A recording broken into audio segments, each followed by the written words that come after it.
Ibu, kita ambil, kita tutup dulu. Mau ngambil absennya.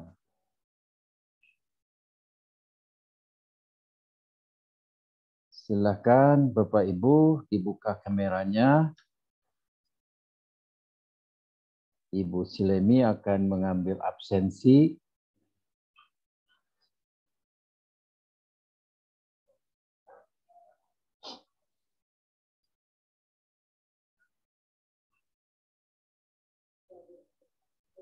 Satu, dua, tiga. Ada tuh yang belum buka kamera? Silakan dibuka dulu. Bu Siska, oke. Yang lainnya?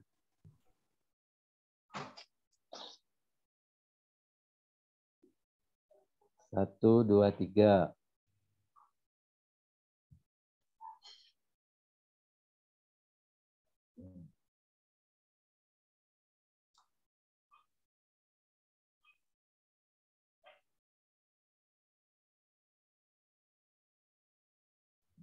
Sudah, Pak. Sudah ya. Nah, Ya. saya kirim dulu. Nanti absennya dikirim ke saya ya. Baik, Pak.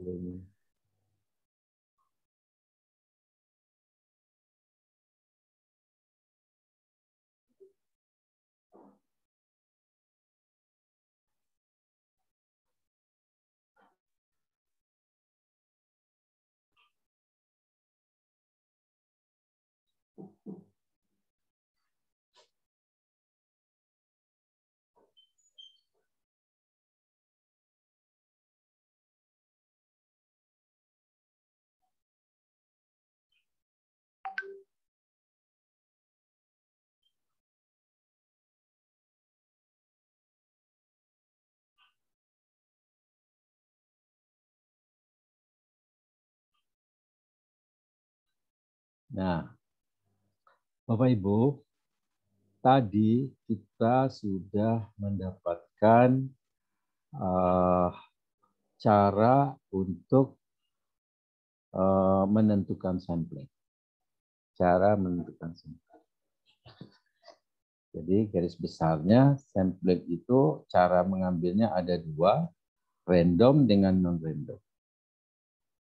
Dan Bapak Ibu sudah bisa membayangkan dengan rencana riset penelitian yang Bapak Ibu akan lakukan, maka teknik penarikan sampel mana yang akan dipakai? Sudah randomkah atau non-random? Nah, setelah mendapatkan itu, kita selanjutnya akan menentukan berapa jumlahnya. Dengan arti mengukur ukuran sampelnya berapa. Nah, penetapan ukuran sampel itu sebenarnya tergantung dari kita menggunakan rekomendasinya. Rekomendasi siapa? Nah, banyak rekomendasi yang bisa dipakai. Tentu saja rekomendasi yang memenuhi kriteria ya. Tidak bisa rekomendasi teman Bapak, Ibu dipakai sebagai ukuran sampel, nggak bisa. Tentu pakar, yang pakar. Nah, ukuran sampel misalkan di sini ada G dan Del. Ini menetapkan jumlah sampel. Katanya kalau penelitiannya itu deskriptif, maka sampel minimal 10% dari populasi. 10%. Nah, Bapak Ibu bisa bayangkan dari penelitian yang bakal diambil berapa populasinya berarti 10%-nya. Tapi kalau penelitian deskriptif tadi populasinya besar, maka ambil sampelnya lebih besar lagi, 20% dari populasi. Nah, seberapa besar ukuran yang dikatakan besar? Kalau 100 populasinya masih dianggap kecil.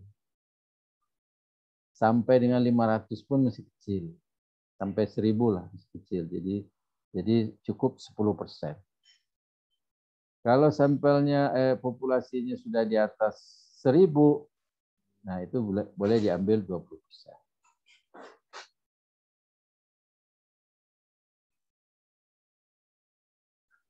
Itu yang pertama.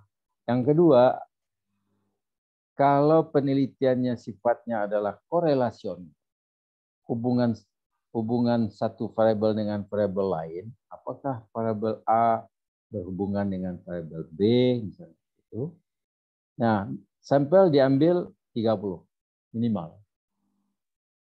Jumlahnya saja yang ditetapkan di sini, meskipun populasinya 100 atau populasinya 500, dikatakan di sini cukup diambil 30 sampel saja.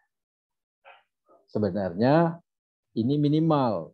Semakin tinggi tingkat heterogennya atau homogenitasnya rendah, maka jumlah sampel ditingkatkan. Tapi ini yang ditetapkan adalah minimal. Kalau hubungan kausal penelitian yang Ibu lakukan, hubungan sebab akibat, maka jumlah sampelnya tergantung dari berapa variabel yang diteliti.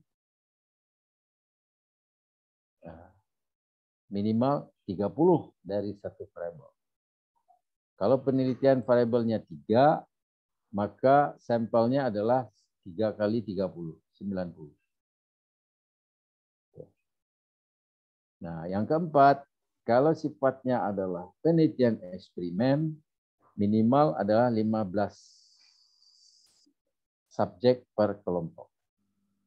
Ini menurut pakar yang namanya G. Nah, sekarang adalah ini sering dipakai ini. Adalah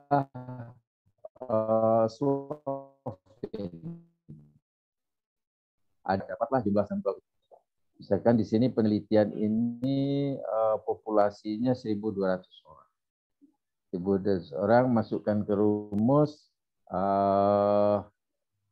Di sini ada tingkat ketidaktelitiannya 5%, standar errornya. Maka dengan demikian jumlah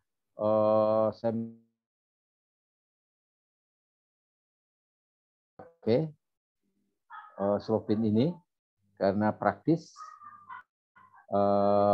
ada tabelnya, jadi tinggal masukkan saja berapa populasi yang Ibu punya, Bapak Ibu punya. Nah, maka jumlah sampelnya sekian. Dan ini sampel minimal. Kenapa? Nanti Bapak Ibu juga disarankan untuk mendapatkan respondennya itu lebih dari minimal ini. Misalkan berdasarkan rumus ini 300 orang. Maka Bapak Ibu carilah respondennya mungkin sampai 150. Kenapa? 350. Kenapa? Karena ada juga responden itu tidak mengisi lengkap dari hasil kuesionernya. Nah, kalau yang tidak lengkap kan nggak dipakai. Karena kita nggak tahu pemikiran dia seperti apa. Nah, oleh sebab itu cek kembali jawaban-jawaban dari responden yang lengkap. Nah, kalau tidak lengkap, dilengkapi. Dan biasanya kalau dikirim per pos atau ini, dia kalau nggak lengkap, berarti kita terpaksa tidak menggunakan.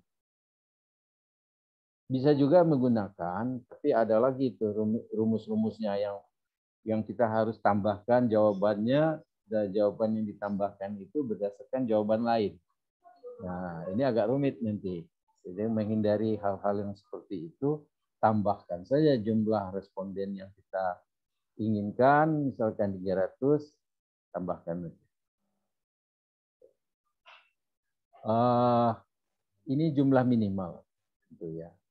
Jadi kalau 300, Ibu boleh mendapatkan 310, tinggal dicantumkan saja di dalam tesisnya bahwa berdasarkan rumus diperlukan 300, sementara yang didapatkan lebih dari itu.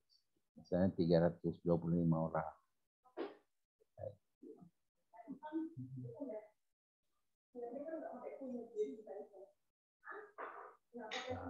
Ada rumus lain juga, Morgan. Itu juga tinggal masukkan ke rumus, nanti dapat. Ya. Ini. Masukkan ke rumus, Ibu Bapak akan dapatkan jumlah sampel. Kemudian dari sudah didapatkan sampel, jumlahnya sampel, kemudian siapa yang akan jadi responden, maka tinggal mengumpulkan datanya. Data itu dapat dikumpulkan melalui survei atau langsung melalui observasi. Observasi langsung, kita akan berhadapan dengan responden.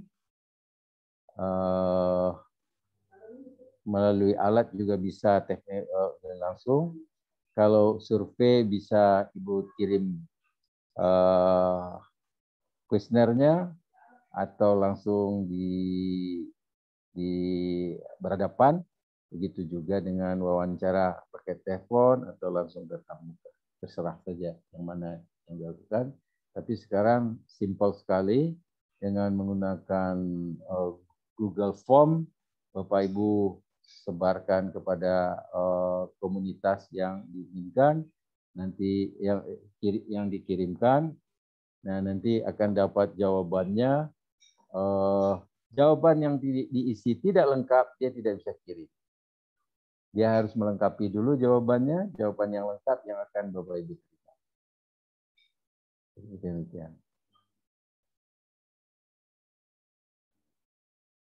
Nanti baru kita masuk ke teknis menganalisis data. Baik, Bapak Ibu, ada pertanyaan? Silahkan. Nama kakak belum ada. Belum. Nggak ada. Kalau tidak ada, mungkin kita akan selesai di sini.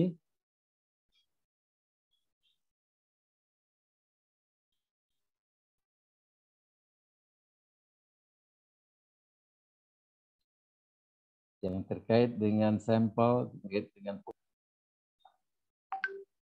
dari Bapak Ibu.